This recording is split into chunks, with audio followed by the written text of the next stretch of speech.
So you've been following the news about CHOP in Seattle, a number of blocks taken over, the police precinct abandoned, and now people are going to run it, and it's just going to be, we're going to police this, we're going to take care of things, and Mayor Jenny Durkin, standing up for this, and it's going to be great and fine. We've got everything under control. Well, things have changed. So much for the beautiful vision of CHOP. I want you to watch this. This is from the second week of June. Chris Cuomo has set this up basically as a hit piece against President Trump, because President Trump tweeted out, if you don't deal with this, we're going to come in and dominate the streets. That's completely outrageous, and so on. So he's now interviewing Seattle's Mayor Jenny Durkin. Thank you. Thank you for the good word. So I don't have to tell you about the situation on the ground in your city, but in terms of how it looks to the rest of the country and the president teeing it up as basically ineptitude, the inability to control your own streets. Is that fair criticism? So I know it will shock you that the president is perhaps not giving an accurate or truthful picture. We've got 4 blocks in Seattle that you just saw pictures of that is more like a block party atmosphere. It's not an armed takeover. It's not a military junta. We will make sure that we can restore this, but we have block parties and the like in this part of Seattle all the time. It's known for that. So I think the president, number one, there is no threat right now to the public, and we're taking that very seriously. We're meeting with businesses and residents.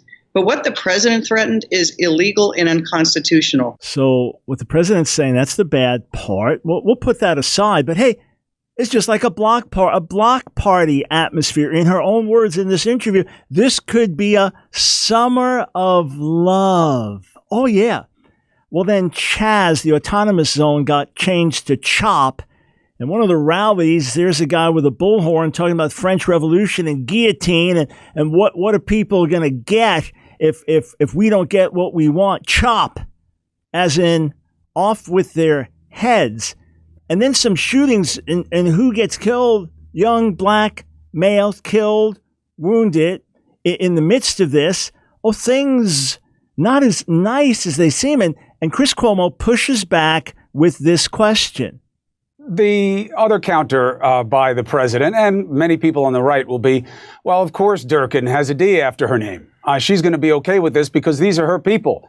These are these left-wing anarchists and radicals, and they're letting them run free on the streets. You barely see any black or African-American faces on those streets. This is about lefty radicalism run amok in your city, and you seem okay with it.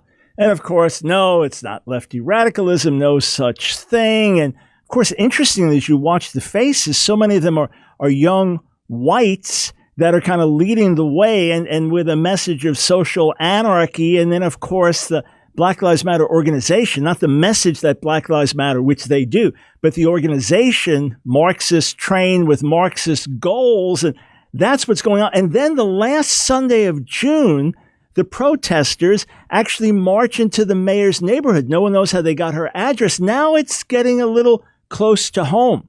Reminds me of the ESPN journalist that was saying, burn that stuff down, burn that expletive down, as rioters were in a city near him. And then as they came near his community, he called them animals. And where are the police? The police came, thankfully, these animals scattered. Oh, the tone changes when the mob comes for you. Well, now, beginning of July, the mayor has said, okay, got to get the police back in. Enough is enough. How interesting. And this is what has actually happened. I want you to see this news report from Seattle. The latest shooting at the Capitol Hill organized protest zone. A 16-year-old is dead. A 14-year-old is critically injured. And good evening, I'm Dave Wagner. And I'm Monique Minglavin. Well, tonight the father of another teenager shot and killed there last week says CHOP must go. Cairo 7's Deborah Horn is live right now on Capitol Hill. And Deborah, things got pretty tense there when the victim's father spoke out. Tense indeed, Monique, and that is because he is saying things the people at CHOP do not want to hear. But now 2 teenagers, both of them black, have been killed here, at least 3 others wounded. So I ain't been asleep. You see my eyes, I've been crying. I'm trying not to cry on TV. You know, Horace Lorenzo Anderson stood in the embrace of Andre Taylor, a leader in the anti-police violence movement, here to shine a light on the murder of his 19-year-old son and namesake, shot and killed inside the CHOP last weekend. He says this Capitol Hill organized protest zone should go. This doesn't look like a protest to me no more. That looks like they just took over and said we can take over whenever we want to. Exactly. Mayor Durkin, better to get it late than never. But America, wake up.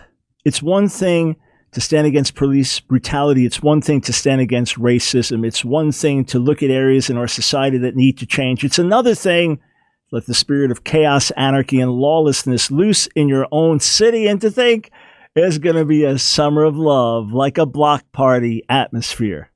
Absolutely not.